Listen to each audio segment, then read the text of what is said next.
Dusit hotel shootings is 34 communications manager Bernadette Kunjalo.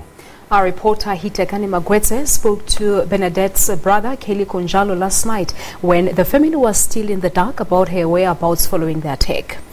Kunjalo says that the body of his sister has been positively identified and preparations for her funeral are already underway. Yes, good afternoon and good afternoon to our viewers. The situation in Kenya, it goes without saying that it's been quite devastating. I mean, we've seen messages of support and condolences from people on social media from across the globe.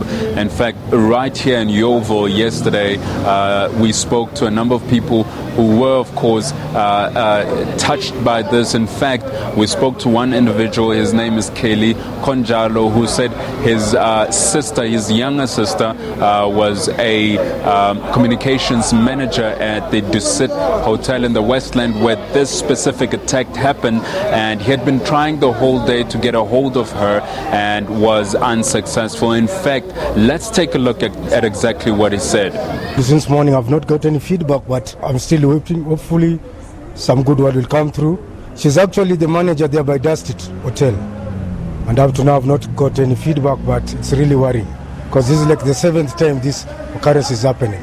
I think a stop should come to it. Since yesterday, Kunjalo has told us that he's been calling her phone and it's been without answer. He's been trying to get a hold of his family members and he was unsuccessful most of the day. But at 3 a.m. this morning, he got an unfortunate call from his mother who broke the unfortunate news saying that his sister unfortunately did not make it. She had been a victim of the attack. In fact, she obviously makes up the 15 that have already been confirmed dead from the Dusit Hotel. He's spoken to us just a couple of minutes ago saying that his family members had gone to the mortuary to identify the sister's body. Obviously, a very difficult time for him. He had been scheduled to speak to us on camera, but unfortunately he could not bring himself to do an interview with us, and obviously they're making arrangements to he's making arrangements to go back to Kenya and be there to support the family. We also understand from him that he had been planning to bring her from Kenya to South Africa to help her get a job this side. In fact, we know that she was in the communications industry and he had been planning to assist her to get a job this side. But apart from him, we are also joined by other Kenyans who we spoke to yesterday, and they also expressed concern because they hadn't heard from their families. So let's just give these individuals a chance to hear if they heard from their family members. Evans, we'll start with you. Yesterday you did say you have multiple family members in the Westland. Have you heard from them? What is the state of the well-being right now? Yeah, unfortunately, I have already communicated with my family members and I have already get that they are all okay. But I'm very, very sad for what has happened to one of our friends, who is Kelly Kunjalo. The sister passed away. So it's very, very sad when we need the government to do something for him. Now, you are very close friends with him. How is he? You were with him since early this morning. How is he doing and how is his family doing? Unfortunately, with the family at home, it's sad.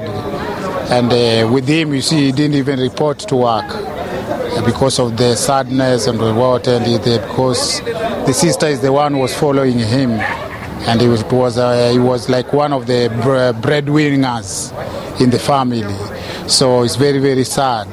And I'm just praying that may God put him in a good place so that he can make his plan to go back home to bury his sister. All right. Now, we'll also speak to you. Yesterday, you also mentioned that your family is within that vicinity. Have you spoken to them? How are they? Yeah, I spoke with my mother. My mother, she's okay. My cousins are all fine. Apart from one of our friends who lost his sister, of which it has really touched us because we are very far from home, and we'd like the government to do something for him because we don't know what to do, because even him is so confused. He never came to work today. So I would like any good wisher, if he can help in one way or another, at least we take one of this Kelly to go home. If he can just contribute for him to go home and bury his sister. Leading Zimbabwe